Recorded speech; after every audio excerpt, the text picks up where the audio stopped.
പാടും നിനക്ക് നിത്യവും പരമേശ, പാടും നിനക്ക് നിത്യവും പരമേശ, പാടും നിനക്ക് നിത്യവും.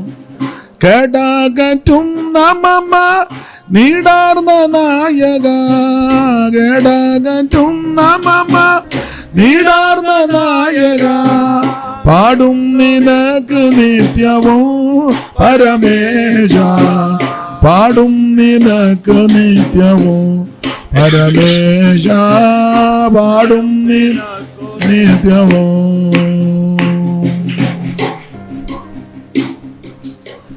ഗന്ധം പരത്തിടുന്ന പുഷ്പങ്ങൾ എന്നുടെ, ഗന്ധം പരത്തിടുന്ന പുഷ്പങ്ങൾ എന്നുടെ അന്തികൻ രമ്യമാക്കുന്നു പരമേശ, അന്തികൻ രമ്യമാക്കുന്നു പരമേശ, പാടും നിനക്ക് നിത്യവും പരമേശ, പാടും നിനക്ക് നിത്യവും.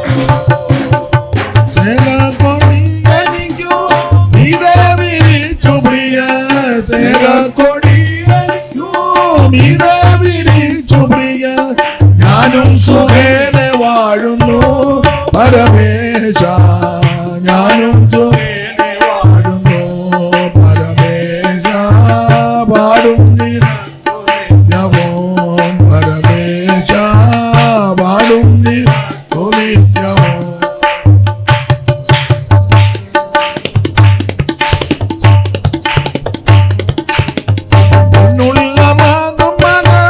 ദൈവാലയത്തിൽ നിന്നു എന്നുള്ള ഓ ഒന്നും നിനക്ക് വന്ദനം പരമേശ, പരമേശ, പാടും നിനക്ക് നിത്യവും.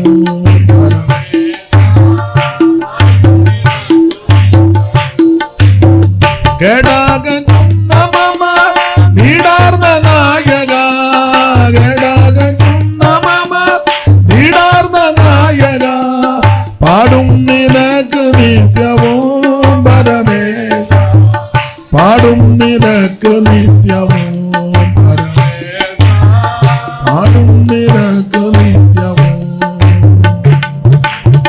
സേനാകൊടി എനിക്കു നീതേ വിരിച്ചു പ്രിയ, സേനാകൊടി ഞാനും സുഖേനെ വാഴുന്നു പരമേശ, ഞാനും സുഖേനെ വാഴുന്നു പരമേശ, പാടും നിത്യവും പരമേശ, പാടും നിനക്ക് നിത്യവും പരമേശ, പാടും നിനക്ക് നിത്യവും പരമേശ, പാടും നിനക്ക് പരമേശ, പാടും നിനക്ക് നിത്യവും പരമേശ, പാടും നിനക്ക് പരമേശ, പാടും നിനക്ക്.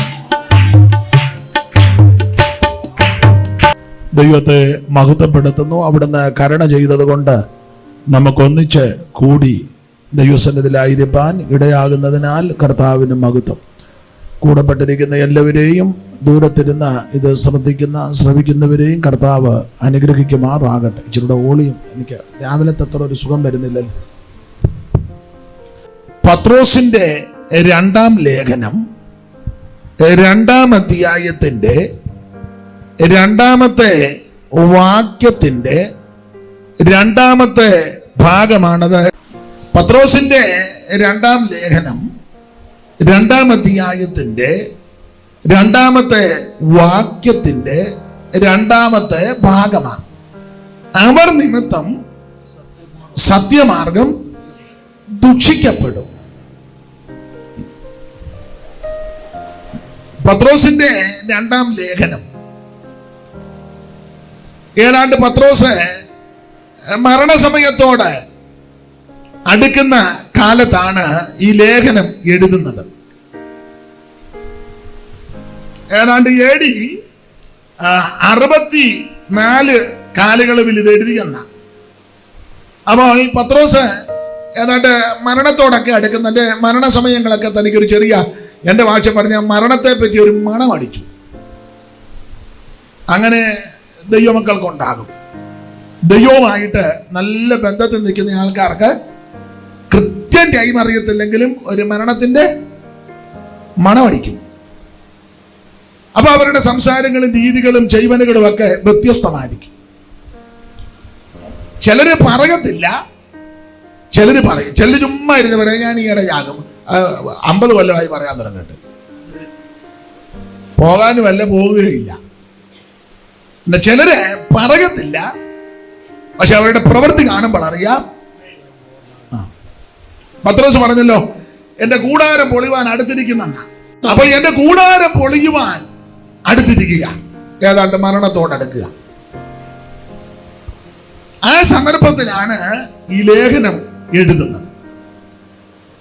ഇത് എഴുതാനുള്ളതിന്റെ പ്രധാനപ്പെട്ട വിഷയങ്ങളിൽ രാവിലെ ചിന്തിച്ചു. യേശുക്രിസ്തുവിന്റെ പ്രത്യക്ഷതയുടെ വാഗ്ദത്തം എവിടെ എന്ന് ചിലർ ചോദിക്കുന്നു. 2, സ്വന്തം മോഹത്തിന് വശംവദനായി പരിഹാസികൾ ധാരാളം എഴുന്നേറ്റ് വരുന്നു. അപ്പോൾ അന്ത്യകാലത്ത് പരിഹാസികൾ പരിഹാസത്തോടെ വരുന്നു. പരിഹാസമാണ്. അപ്പൊ 2 കാര്യമാണ്. ഒന്ന്, യേശുക്രിസ്തുവിന്റെ പ്രത്യക്ഷതയുടെ വാഗ്ദത്തം എവിടെയെന്ന് ചിലർ ചോദിക്കുന്നു. 2, പരിഹാസികൾ രംഗത്ത് വന്നിരിക്കുന്നു. ആ പരിഹാസികളുടെ ഒരു പ്രകൃതി സ്വന്തം മോഹത്തിൽ അനുസരിച്ച അവനവന്റെ ഇഷ്ടം.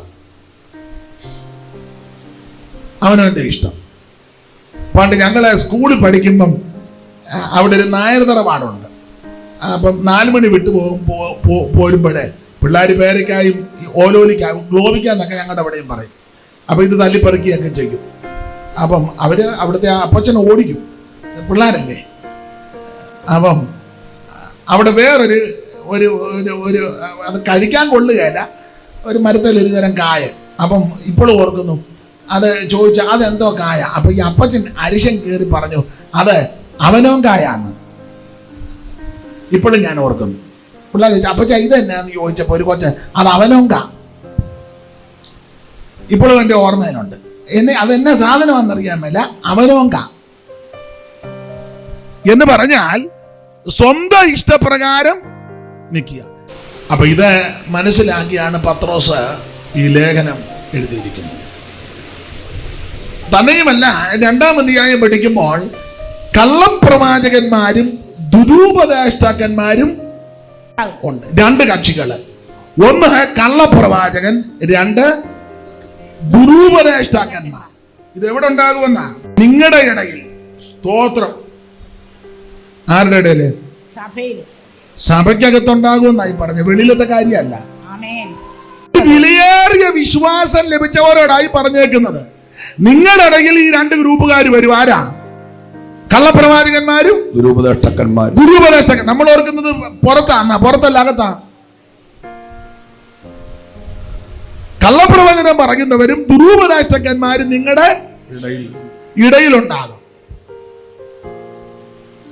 പൗലോസ് എഫെസോസിൽ നിന്ന് പോകുന്നതിന് മുമ്പ് മൂപ്പന്മാര് മിലേത്തോസിൽ നിന്ന് മൂപ്പന്മാരെ എല്ലാം വിളിച്ച് കൂട്ടിയേച്ച് പൗലോസ് പറഞ്ഞു, ഞാനിപ്പോ പോവാ, നിങ്ങളാരും ഇനി എൻ്റെ മുഖം കാണുകയല്ല. പക്ഷേ ഞാൻ പോയി കഴിയുമ്പോൾ ആട്ടിൻകൂട്ടത്തെ ആദരിക്കാത്ത കൊടിയ ചെന്നായ്ക്കൾ നിങ്ങളുടെ ഇടയിൽ കടക്കും.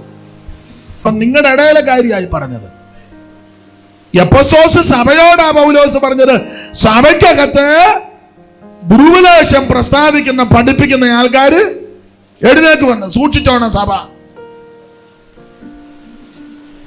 ഞാൻ രാവിലെ ഒന്ന് സൂചിപ്പിച്ചു, കള്ളപ്രവാചകന്മാരെ സൂക്ഷിക്കണം. ആവശ്യമില്ലാത്ത പ്രവചനമൊക്കെ പറയും. ദൈവം പറഞ്ഞതാണ് പറഞ്ഞു. മനസ്സിലായോ? പ്രവചനമേ അവിടെ അത് വെച്ചിട്ടുണ്ട്, ഇത് വെച്ചിട്ടുണ്ട്, ചില വിഷയങ്ങളുണ്ട്, ബന്ധനങ്ങളുണ്ട്. എന്നോടൊരിക്കൽ ഒരാൾ പറഞ്ഞതാ, പെന്തിക്കോസുകാരനല്ല, പുള്ളി പറഞ്ഞു, നിങ്ങൾക്ക് പെന്തിക്കോസുകാർക്ക് ഒത്തിരി മുണ്ടുണ്ടല്ലയോ. അപ്പൊ എനിക്ക് ആദ്യം പിടികിട്ടില്ല. ഞാൻ ചോദിച്ചാൽ നിങ്ങൾക്ക് ആ കൂടുതൽ മുണ്ടോ? പിന്നെ പിന്നെ ബന്ധനമുണ്ട്, ക്ലേശമുണ്ട്, രോഗമുണ്ട്, പോരാട്ടമുണ്ട്. നമുക്കിഷ്ടം പോലെ മുണ്ട, നമ്മളെല്ലാം മുണ്ടുമായിട്ടാ. ഞാൻ പ്രവചന ശുശ്രൂഷയ്ക്കെതിരല്ല, ആ ശുശ്രൂഷയെ ആദരിക്കുന്നു. മാന്യമായിട്ട് ദൈവകൃപയിൽ ആ ശുശ്രൂഷ ചെയ്യുന്നവരെ ബഹുമാനിക്കുന്നു. പ്രവചനം കേൾക്കാറുണ്ട്, പ്രവചന ശുശ്രൂഷയെ അങ്ങേയറ്റം ആദരിക്കുന്ന ആളാ. പക്ഷേ കള്ളപ്രവാചകന്മാരെയും കള്ളപ്രവചനത്തെയും സൂക്ഷിച്ചോണം. നിങ്ങളുടെ വീടുകളിലൊക്കെ ചിലപ്പം വരും. നിങ്ങളുടെ വീട്ടിൽ ആരും വരരുതെന്ന് ഞാൻ പറയത്തില്ല, പക്ഷെ വളരെ സൂക്ഷിച്ചോണം, വളരെ നന്നായിട്ട് സൂക്ഷിക്കണം. എന്തിനായി വരുന്നത്, ആരായി വരുന്നത്, വളരെ സൂക്ഷിക്കണം. അവിടെ കൂടോത്രം വെച്ചിട്ടുണ്ട്, ഇവിടെ തകിടിരിപ്പുണ്ട്, അവിടെ കുപ്പിക്കകത്ത് കോർക്കിട്ട് അടച്ചു വെച്ചിട്ടുണ്ട്. നീ അതൊന്നും കേട്ട് ഇളകരുത്. അങ്ങനെയൊക്കെ ആരെങ്കിലും വന്ന് പറയുകയാണെങ്കിൽ എന്നെയും കൂടെ ഒന്ന് വിളിച്ചേക്കണം, ഞങ്ങളുടെ പാസ്റ്റേയും കൂടെ ഒന്ന് വിളിക്കാം, പുള്ളി കൂടെ വന്ന് നമുക്ക് ഒന്നിച്ച് ആ ബന്ധനം അങ്ങ് തന്നെ ഇരുന്ന് അഴിച്ച് കുഴയരുതേ. സ്തോത്രം. ചതിക്കപ്പെടും, വഞ്ചിക്കപ്പെടും. അപ്പൊ രണ്ട് ടൈപ്പ് ആൾക്കാർ, കള്ളപ്രവാചകന്മാരും ദുരുപദേഷ്ടകന്മാരും. ഇവരെ എങ്ങനെ പിടികിട്ടുന്നത്? അത് നന്നായിട്ട് വിവേചിക്കണം. പിടികിട്ടാനുള്ള ഒരു മാർഗം പറയാം, അത് വേദപുസ്തകത്തിന്റെ അടിസ്ഥാനത്തിലാ. വൃക്ഷത്തെ ഫലം കൊണ്ടറിയാം. വൃക്ഷത്തെ ഫലം കൊണ്ടറിയാം. പ്രവചിക്കാൻ വരുന്ന ആള് സഹോദരങ്ങളോട് മിണ്ടുകയല്ല, അമ്മായിയമ്മയ്ക്ക് വെള്ളം കൊടുക്കുകയല്ല, അപ്പനെ അമ്മയെ അനുസരിക്കത്തില്ല, അയലത്തുകാരോട് മിണ്ടുകയല്ല, സഹോദരങ്ങളുമായിട്ട് കൊമ്പ. അത് ദൈവികമല്ല. ഇനി എന്നാ പ്രവചനം പറഞ്ഞാലും മനസ്സിലാകുന്നുണ്ടോ? മറുഭാഷ പറയുന്ന ആളും ഈ വിധത്തിൽ വഴക്കും പുക്കാറും അയലത്തുകാരോടും സഹോദരങ്ങളോടും മാതാപിതാക്കളോടും വേണ്ടപ്പെട്ടവരോടും മിണ്ടാതെ പിണങ്ങി ഒക്കെ ഇരിക്കുന്നെങ്കിൽ അത് ദൈവികമല്ല. വൃക്ഷത്തെ ഫലം കൊണ്ടാണ് അറിയുന്നത്. പ്രവചനം നടത്തുന്ന വ്യക്തികളുടെ ജീവിതത്തിൽ ആത്മീക ഫലമില്ലെങ്കിൽ ആ പ്രവചനം ദൈവത്താൽ വരുന്നതല്ല. അന്യഭാഷ പറയുന്ന വ്യക്തികളുടെ ജീവിതത്തിൽ ആത്മീക ഫലമില്ലെങ്കിൽ അത് ദൈവം കൊടുത്തതല്ല, പിശാച. എന്റെ ഭാഷ പറഞ്ഞാൽ നിന്നെ മുതുപിശാച് ചുറ്റിച്ചോണ്ട് നടക്കുക. ഇനി ഇത് കൂടുതൽ അങ്ങനെ ഞാൻ പറയാം.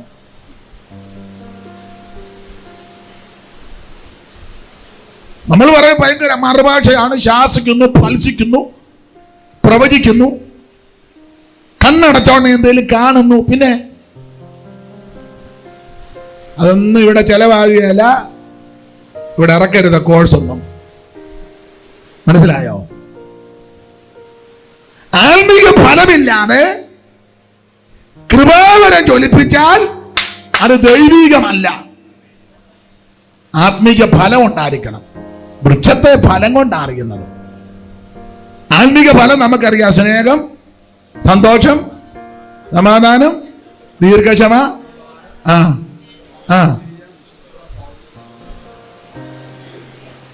തെറ്റിക്കുകയാണല്ലോ. ഈ ദൈവദാസന്മാർ ഇങ്ങനെയൊക്കെ ചോദിക്കുമ്പോൾ ഇതുപോലെ ചടയെന്ന് എഴുന്നേറ്റ് പറയണം. ഈ കൂട്ടത്തിൽ പാട്ടും വെള്ളത്തിൽ അത്ര നല്ലതല്ല. ചട ഇതിൽ ഉറപ്പുണ്ടെങ്കിലേ പറയാൻ പറ്റുള്ളൂ. അല്ലെ അച്ഛൻ ചോദിക്കും 10 കൽപ്പന എത്രയാണ്? എത്ര കൽപ്പന? 10, 10, 15, 15, 35 കുഴയേണ്ടി വരും. ഇത് തിട്ടമുണ്ടെ കൃത്യം ഏത് അച്ഛനല്ലേ മെത്രാം എന്ന് പറഞ്ഞാലും 10 എന്ന് പറയും. പോപ്പ് അവിടെ ഇരുന്നോണ്ട് പറയാം 10. ആ 10 തന്നെ. അതിനെന്നാ അല്പം കൂടെ ചുണയുള്ളതിനും പോപ്പ് ആദ്യം വായിക്കാൻ പറയും. ഇതിനെപ്പറ്റി തിട്ടം ഉണ്ടായിരിക്കണം. അപ്പോൾ ആത്മീക ഫലമില്ലാതെ കൃപാവരം ജ്വലിപ്പിക്കുകയാണെങ്കിൽ അത് ദൈവികമല്ല. സ്വന്തം സഹോദരങ്ങളോട് മിണ്ടുകയല്ല. എല്ലാ ബുധനാഴ്ചയും പ്രവചന ശുശ്രൂഷയാണ്. അവിടുന്ന് ഇവിടുന്ന് വല്ല ആൾക്കാര് അയ്യോ അപ്പുറം ഞങ്ങളുടെ അനിയനാ, അവരുമായിട്ട് ഞങ്ങൾ 15 കൊല്ലമായിട്ട്, സ്വന്തം അനിയൻ അപ്പുറം താമസിക്കുന്ന അവനുമായിട്ട് 15 കൊല്ലമായിട്ട് മിണ്ടുന്നില്ല. എല്ലാ ബുധനാഴ്ച ഇവിടെ പ്രവചനം, അല്ലെ എല്ലാ ചൊവ്വാഴ്ചയും, അല്ലെ എല്ലാ തിങ്കളും, അല്ലെ എല്ലാ അങ്ങനെ വേറിട്ടുണ്ടല്ലോ. അവരുമായിട്ട് മിണ്ടുകയില്ല. അതെന്തോ ആത്മാവാ?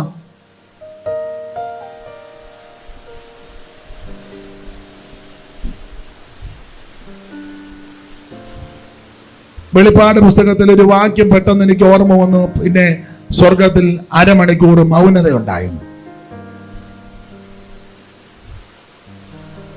വൃക്ഷത്തെ ഫലം കൊണ്ടാണ് അറിയുന്നത്. ഫലം ഉണ്ടായിരിക്കണം. അപ്പൊ 2 തരത്തിലുള്ള ആൾക്കാര് നുഴഞ്ഞു കയറിയ സഭയ്ക്കകത്തുണ്ട്. ഒന്ന് കള്ളപ്രവാചകന്മാരും, 2 ദുരൂപരാഷ്ട്രക്കന്മാർ. ഇവരെ 2 പേരെ സൂക്ഷിച്ചോണം, വളരെ വിവേചിച്ചോണം. ചതിക്കപ്പെട്ടു പോകരുത്, വഞ്ചിക്കപ്പെട്ടു പോകരുത്. ഇപ്പൊ ചിലരെ വണ്ടി നമ്പരൊക്കെയാ പ്രവചിക്കുന്നത്. എന്നെ ആത്മീയമാണെന്ന് എനിക്കറിയാമല്ല. വണ്ടി നമ്പര് KL4 4814 അതിനാ ഉണർവുണ്ടാകാനാ?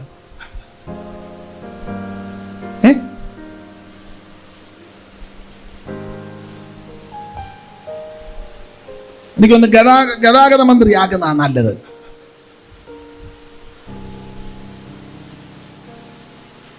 വണ്ടി നമ്പര്, സ്തോത്രം. പിന്നെ അത് ഇതുവല്ല പേരെല്ലാം വിളിച്ച് പറയുന്നു. പേര് പറയുന്നതിന് ഞാനെതിരല്ല. സ്തോത്രം. പിന്നെ ചെല്ലിങ്ങനെ കൃത്യമൊക്കെ പറയുന്നുണ്ട്. ഞാൻ ആ ഭാഗത്തേക്ക് ഇപ്പൊ പോകുന്നില്ല. വളരെ സൂക്ഷിച്ചോണം. ഈ ചിലർക്ക് ചിലരുടെ കാര്യം മാത്രമേ വെളിപ്പെടുന്നുള്ളൂ. സ്തോത്രം. അച്ചായൻ പ്രാർത്ഥിക്കുമ്പോൾ ചില പ്രൊജക്റ്റുകൾ കാണുന്നു, ചില ബിസിനസ് മേഖലകൾ. എന്നപ്പോ ആ റബ്ബർ വെട്ടുന്ന ഒരുത്തം പറഞ്ഞ ഇത്ര കത്തി കാണുന്നില്ലല്ലോ. അവൻ റബ്ബർ വെട്ടുന്ന കത്തി അത് കാണുന്നില്ലേ? ഒരു കത്തി പിടി ഒടിഞ്ഞെന്ന്, ഒരു കത്തി പിടി ഒടിയാത്തത് ഞാൻ കാണുന്നു. അതിനെ കാണാതെ തെങ്ങിന് തടവെടുക്കുക, പറമ്പിൽ പണിയുന്ന അപ്പച്ചൻ 2 മമ്മട്ടി ഒരു കൊട്ടയും കാണുന്നു. അതിനെ കാണാതെ കാണുന്നതല്ല. അച്ചായൻ ഫ്ലൈറ്റേ പോകുന്നതായിട്ട് കാണുന്ന, അതിനെ വള്ളത്തെ കയറി പോകുന്ന കാണാത്തെ. വള്ളം മുക്കിയോ? അങ്ങനെയുള്ള കാര്യങ്ങളെ പലരും വളരെ സൂക്ഷിക്കണം. സ്തോത്രം. കള്ളപ്രവാചകന്മാരും ദുരൂപരാഷ്ട്രക്കന്മാരും വർദ്ധിച്ചു വരുന്നു. ഞാൻ ആ ഭാഗം 1-2 കാര്യങ്ങൾ പറയും. ദുരൂപരാഷ്ട്രക്കന്മാരുടെ പത്രോസിന്റെ 2-ാം ലേഖനം 2-ാം അധ്യായം നിങ്ങൾ ഓടിച്ചെന്ന് പഠിച്ചാൽ ഈ ദുരൂപരാഷ്ട്രക്കന്മാർക്ക് ഒരു 10 ലക്ഷണം അവിടെ പറഞ്ഞിട്ടുണ്ട്. 10 ലക്ഷണം. അത് അധ്യായത്തിൽ 2-ാം അധ്യായത്തിൽ. അപ്പോൾ ഇവരുടെ 1-ാമത്തെ ലക്ഷണം നാശകരമായ മതഭേദങ്ങളെ നുഴയിച്ച് സഭയ്ക്കകത്ത് കൊണ്ടുവരും. അതാണ് 1-ാമത്തെ ലക്ഷണം. നേരത്തെ ആചാരവും അനുഷ്ഠാനവും പാരമ്പര്യവും മാമൂലുമല്ല പതുക്കെ ഇതിനകത്ത് കൊണ്ടുവരും. അങ്ങനെ കൊണ്ട് ചിന്തിക്കുന്ന നല്ലതാ. സ്തോത്രം. മനസ്സിലാകുന്നുണ്ടോ? നാശകരമായ മതഭേദങ്ങളെ നുഴയിച്ച് സഭയ്ക്കകത്ത് കൊണ്ടുവരും.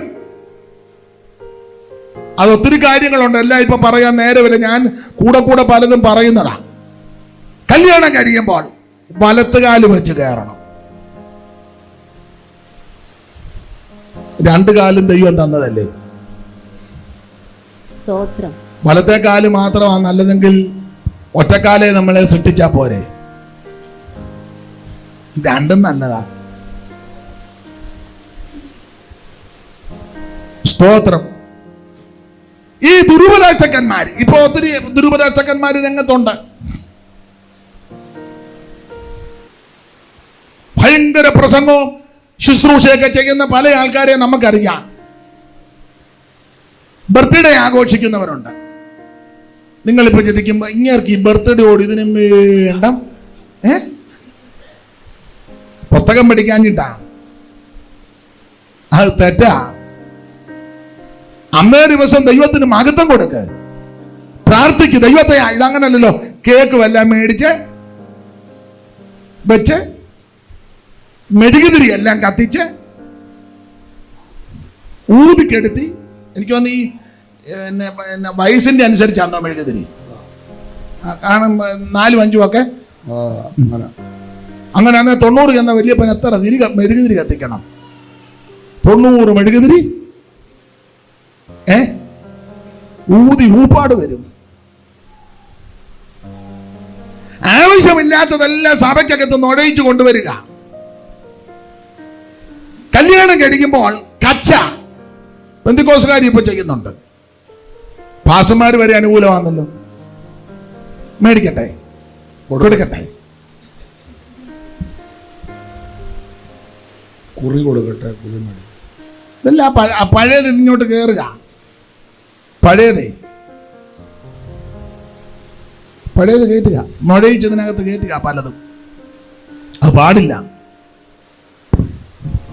ആട്ടെ, നിങ്ങളുടെ മുഖമൊക്കെ വല്ലാതെ മാറി. എനിക്കത് വിഷയമല്ല, എന്നാലും നമ്മൾ സമയത്തെ കൂടെ ഒന്ന് നോക്കണമല്ലോ. ഇവരുടെ ലക്ഷണമാണ്. അപ്പൊ ഒന്ന്, നാശകരമായ മതഭേദങ്ങളെ നുഴയിച്ച് ഇവരുടെ ലക്ഷണം ദ്രവ്യാഗ്രഹത്തിന്റെ കൗശലവാക്ക് പറഞ്ഞ് വിശ്വാസികളെ കച്ചവടമാക്കി മാറ്റും. ദ്രവ്യാഗ്രഹത്തിന്റെ കൗശലവാക്ക് പറയും. എങ്ങനെങ്കിലും അവന്റെ പോക്കറ്റിരിക്കുന്ന കാശ് നമ്മുടെ പേഴ്സിൽ വരണം. ദുരുപദേശകന്മാരുടെ രീതി അതാ. സ്തോത്രം. ഇത് കൗശലമാണ്. കൗശല ബുദ്ധിയുള്ളവരുണ്ട്. ഏതെങ്കിലും വീട്ടിൽ ചെന്ന് എന്നെ എങ്ങനെ ഇരിക്കുന്ന ഞാൻ പിള്ളേരുടെ വിഷയം ഓർത്ത് അവർ ചോദിക്കും, എന്നെ പിള്ളേർക്ക് തന്നെ. അപ്പൊ പിന്നെ വിഷയം പറയും. അപ്പൊ മനസാക്ഷി ഉള്ളവരാണെങ്കിൽ ഈ ഇരിപ്പ് ദൈവസന്നിധി ഇരിക്കുകയാണല്ലോ. ഇന്നലെ ഞാൻ എവിടെയോ നമ്മൾ ഭക്ഷണം കഴിച്ചുകൊണ്ടിരുന്നപ്പോഴാണ് ഞാൻ പറഞ്ഞത്, പണ്ട് ജോലി ചെയ്ത ആള് ജോലി കഴിഞ്ഞ് വന്നപ്പം മുതലാളിയുടെ ഭാര്യ, മുതലാളി ഒരു മനസാക്ഷി ഉള്ളവനാ, മുതലാളിയുടെ ഭാര്യ ഈ ചെറിയ കണ്ണൻ ചേമ്പ് പുഴുങ്ങിയത് കൊടുത്തു. അവൻ ജോലി ചെയ്ത് ക്ഷീണിച്ച് വന്നതല്ലേ. അപ്പൊ ഈ ജോലിയുടെ ക്ഷീണവും വിശപ്പും എല്ലാം കൊണ്ടുണ്ട്. പുള്ളി ചേമ്പെടുത്ത് പെട്ടെന്നെടുത്ത് വായിലിട്ടപ്പോൾ നല്ല ചൂട് ചേമ്പായിരുന്നു, തൊണ്ടയെ പറ്റിയിരുന്നു അണ്ണാക്ക്. അപ്പൊ ഇതിറങ്ങുന്നുമില്ല, കഴിക്കാനും ഈ ആകെ വെപ്പറാള്. അപ്പൊ പുള്ളി ഉടനെ, അപ്പൊ മുതലാളി ചോദിച്ചു, എന്നാടാ കറിയാക്കുട്ടി മിണ്ടാതിരിക്കുന്നത്? എന്നെ പുള്ളി പറഞ്ഞു, ഞാൻ വീട്ടിലെ കാര്യം ഓർത്തിരിക്കുകയാണ്. വീട്ടിലെ കാര്യമല്ല, ചേമ്പകത്ത്. പക്ഷെ പുള്ളി ബുദ്ധിയോടെ ഞാൻ വീട്ടിലെ കാര്യം. ഉടനെ മുതലാളി ഭാര്യയോട് പറഞ്ഞു, എടി കുറച്ച് ചേമ്പൂട് എടുത്ത് അവന് പൊതിഞ്ഞു കൊടുക്ക്, പിള്ളേര് വീട്ടിൽ. എങ്ങനുണ്ട് കൗശലം? കണ്ടോ? എന്നാ മുതലാളിയോട് പറഞ്ഞാൽ പോരെ, ഞാൻ പെട്ടെന്ന് എടുത്ത് വിഴുങ്ങിയപ്പോൾ തൊണ്ട പറ്റിയിരിക്കുക എന്നല്ല, പുള്ളി കൗശലത്തോട് പറഞ്ഞു, ഞാൻ വീട്ടിലെ കാര്യം ഓർത്തിരിക്കുകയാണ്. കൗശല ബുദ്ധിയുള്ള ആൾക്കാരുണ്ട്. ഈ ദുരൂപദാചക്കന്മാർക്ക് അങ്ങനെ കൗശല ബുദ്ധി. നിങ്ങളെ ശ്രദ്ധിച്ചേ, എത്ര കിട്ടിയിട്ടും അവർക്ക് മതി വരുന്നില്ലല്ലോ. ഫിക്സഡ് ഡിപ്പോസിറ്റ് ഇഷ്ടം പോലെ ഉണ്ട്, ഇടാവുന്ന ബാങ്കിലെല്ലാം ഇഷ്ടം പോലെ ഇട്ടിട്ടുണ്ട്. ഏക്കർ കണക്കിന് സ്വത്ത് എല്ലാവരുടെയും കാര്യമല്ല, ചിലർക്കുണ്ട്. 4ഉം 5ഉം വീടും വലിയ ടൗണുകളിൽ ഫ്ലാറ്റും പിന്നെ പ്രധാനപ്പെട്ട സ്ഥലങ്ങളിലൊക്കെ ഉള്ളവരുണ്ട്. ഞാൻ എതിർക്കുന്നില്ല. എന്നാലും അവരെ ശുശ്രൂഷയ്ക്ക് നിൽക്കുമ്പോൾ നിങ്ങൾ ശ്രദ്ധിച്ചേ, അവരുടെ ഡയലോഗ് നിങ്ങൾ ശ്രദ്ധിച്ചിട്ടുണ്ടോ? ചിലരുടെ, എല്ലാവരുടെയും കാര്യമല്ല. സ്തോത്രം. നമുക്ക് നമ്മുടെ സഭാഗോളിന്റെ ഗേറ്റ് ഒന്ന് വെക്കണമെന്നുണ്ട്. നമുക്ക് വിഷയം വെച്ച് പ്രാർത്ഥിക്കാം. ദൈവം അത്ഭുതം. അന്നേരം യാതൊരു ഗതിയില്ലാത്തവനായിരിക്കും കയറിയേക്കുന്നത്. കൗശല ബുദ്ധി കണ്ടോ? സ്തോത്രം. ഇങ്ങനെ നിങ്ങളെ വാണിഭമാക്കും, കച്ചവട ചരക്കാക്കി മാറ്റും ദുരൂപരാഷ്ട്രക്കാരന്മാർ. വളരെ ദൈവമക്കൾ സൂക്ഷിക്കണം. ആർക്കെങ്കിലും ഒരു രോഗസൗഖ്യം ഉണ്ടായി ഉടനെ അത് പിന്നെ അങ്ങ് പരസ്യപ്പെടുത്തുക. അതായിരിക്കും ഈ പുള്ളി ചെല്ലുന്നതിന് മുന്നേ അവിടെ കൂടെ കൂടെ കാണിക്കും. ഇല്ല, ഇതെടുത്ത് എറിഞ്ഞ പുള്ളി എന്തുവാ പറഞ്ഞത്, നടക്കാൻ മേലാത്തവർക്ക് ഇത് വെക്കുന്നുണ്ടല്ലോ, ഊന്നുവടി. അത് ഞാൻ പറഞ്ഞാൽ തെറ്റും, അതുകൊണ്ടാ. പുള്ളി അങ്ങോട്ട് ചെല്ലുന്നതിന് മുന്നേ ഇതായിരിക്കും ന്യൂസ് മുഴുവൻ ഉള്ള മാധ്യമങ്ങളിലെല്ലാം വടിയെടുത്തെറിയുന്നതും അരയെ കെട്ടിയ ബെൽറ്റ് അടിക്കുന്ന അത് ഒരാടെ നടന്നതാ. ഇത് വെച്ചായിരിക്കും മുഴുവൻ കേസും. ആംബുലൻസെ കൊണ്ടുവരുന്നു. അയ്യോ, രോഗികളെ ആംബുലൻസിൽ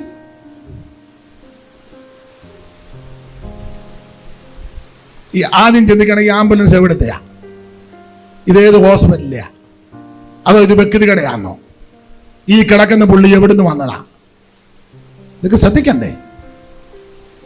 ഒത്തിരി ബിസിനസ്സായി ഇത് മുഴുവൻ. ചിലരെ ഇവര് തമ്മിലൊരു ധാരണയുണ്ട്. അങ്ങനെ വലിയ കൃപാവര പ്രാപ്തന്മാരെ നമുക്കെന്നാ മെഡിക്കൽ കോളേജിലോട്ടൊന്ന് 7ാം വാർഡിലൊക്കെ കയറ്റുന്ന വളരെ നല്ലതാ. ഇവിടുന്ന് കയറി ഇറങ്ങിയാൽ മതി, എത്രയോ പേർക്ക് ആശ്വാസം. സ്തോത്രം. ഭാഗം വിവരിക്കുന്നില്ല. ഞാൻ രോഗശാന്തിക്കെതിരല്ല. യേശു അന്നും ഇന്നും എന്നും സൗഖ്യത്തിന്റെ ഉറവിടമാണ്. അവിടുത്തെ അടുക്കൽ വന്ന ആരും അവൻ വെറുതെ വിട്ടിട്ടില്ല. പക്ഷെ ഇത് ബിസിനസ് ആക്കരുത്, കച്ചവടമാക്കരുത്. അപ്പൊ ഈ ദുരൂപരാജക്കന്മാർ ഇത് കച്ചവടമാക്കും, വാണിഭം.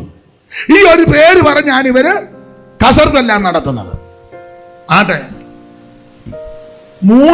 ഇവരുടെ മൂന്നാമത്തെ ഒരു പ്രത്യേകത, ധാർഷ്ട്യക്കാരും തന്നിഷ്ടക്കാരും മഹിമകളെ ദൂഷിക്കുന്നവരാ.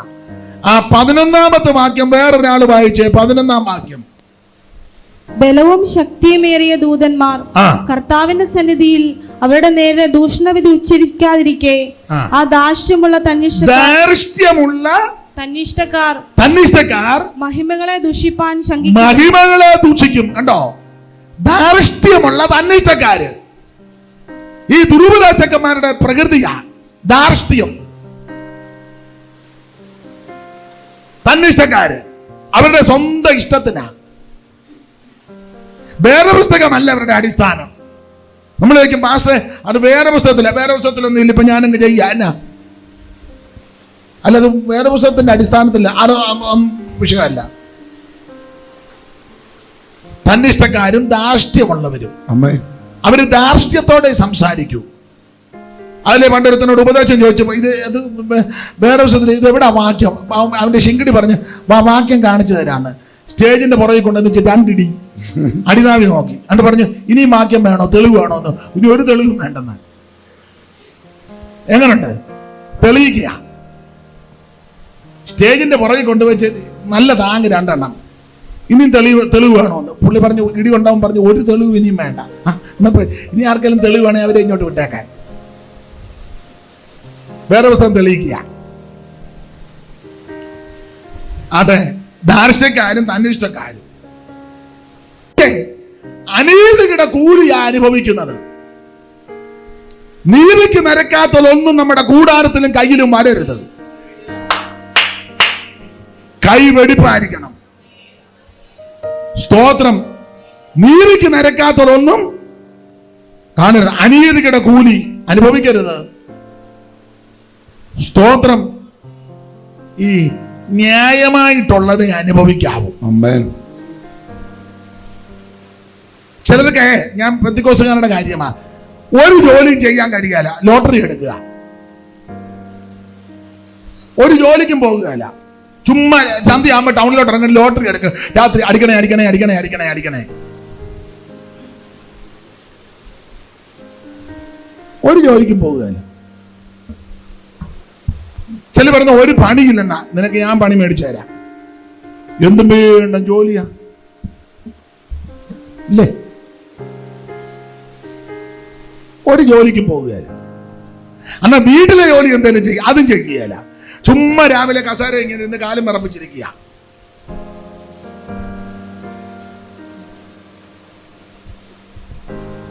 എങ്ങനെ ജീവിക്കും? എങ്ങനെ ജീവിക്കും? ചില പറഞ്ഞ് ഇന്നാളത്ത് പറഞ്ഞു, നിങ്ങൾക്ക് ഉപദേശമാർക്ക് ഒരു നല്ല ജോലിയുണ്ട്, ഞങ്ങൾക്ക് നല്ല പിടിപ്പത് ജോലിയാണ്. വചനത്തിലും ഉപദേശത്തിലും നന്നായിട്ട് അധ്വാനിക്കണം. ഇല്ല നിങ്ങളുടെ മുന്നിൽ ഇങ്ങനെ ഇരിക്കാൻ പറ്റുമോ? നിങ്ങൾ സമ്മതിച്ചു തരുമോ?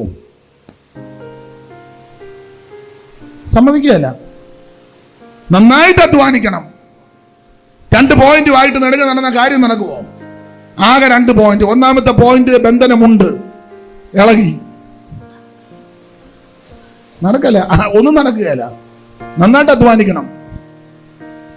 വേറെ പുസ്തകം വായിക്കണം, ഒത്തുവാക്യങ്ങൾ കണ്ടുപിടിക്കണം, അതിനോടനുബന്ധിച്ചുള്ള പുസ്തകങ്ങൾ കാണാം, അത് എളുപ്പം വായിക്കണം, പ്രാർത്ഥിക്കണം, മുമ്പ് രാവിലെ കേട്ടതുപോലെ ധ്യാനിക്കണം, നന്നായിട്ട് അധ്വാനിക്കണം. വിശ്വാസ കുടുംബങ്ങളെ എല്ലാം ഓർത്ത് പ്രാർത്ഥിക്കണം. ഇതൊക്കെ അധ്വാനമല്ലേ? ജോലി ചെയ്യാത്തവൻ തിന്നരുതെന്ന പുസ്തകത്തിലെ പ്രമാണം. ജോലി ചെയ്യാത്തവൻ, നിങ്ങൾക്കിപ്പം എന്നോട് എങ്ങനെ മനസ്സെന്നറിയത്തില്ല, എനിക്കാണെങ്കിൽ അടങ്ങിയിരിക്കുന്ന ഇഷ്ടമല്ല. ജോലി ചെയ്യണം, നന്നായിട്ട് ജോലി ചെയ്യണം. അത് വേദപുസ്തക വിഷയമാണ്. അങ്ങനെ അല്ലാത്ത ചുമ്മാ ചെല്ലുമ്പോ വെറുതെ ഇരിക്കുന്ന, എനിക്ക് സങ്കടം വരും. വെറുതെ ചുമ്മാ ഇരിക്കുക. വീട്ടിൽ എന്തെല്ലാം ജോലിയുണ്ട്, എന്നാലും വെറുതെ ഇങ്ങനെ തെക്കോട്ട് നോക്കിയിരിക്കുക. ആരാ പോകുന്നത്? പുരുഷനെ സ്ത്രീവാന്ന് തോന്നുന്നു. ആ ചെരുപ്പ് കുതി ഒത്തിരി പൊങ്ങിയ ചെരുപ്പാന്ന് തോന്നുന്നു. ഉണ്ടോ? വെറുതെ മെനക്കെട്ടിരിക്കുന്ന ആൾക്കാരുണ്ട്. വീട്ടില് ചില വീടുകളിൽ എന്ത് ജോലിയുണ്ട്, അവരുടെ കണ്ണിലത് ഒന്നും പെടുകയില്ല. തുണിയെല്ലാം കൂട്ടി കൂറ കുത്തിയിരിക്കുക, കഴുകുകയില്ല. ഇപ്പോഴാണ് മിക്ക വീടുകളിലും വാഷിംഗ് മെഷീൻ ഉണ്ട്. എന്നാൽ അത് പെറുക്കിയാലോട്ടിട്ട് ഒരു ഞെക്കിയാൽ പോരെ, വെള്ളം തന്നെ വന്നോളൂ, അത് കിടന്ന് അടിച്ചു കയറ, എന്നാലും ചെയ്യുകയില്ല. നിങ്ങൾ ശ്രദ്ധിച്ചേ, തുണി കഴുകിയിട്ടത് 5 ദിവസമായി, അതവിടെ കിടന്ന് 5 ദിവസത്തെ മഴയും കൊണ്ട് 5 ദിവസത്തെ വെയിലും കൊണ്ട് ഇപ്പൊ കരിക്ക് കുത്തിയിടാം.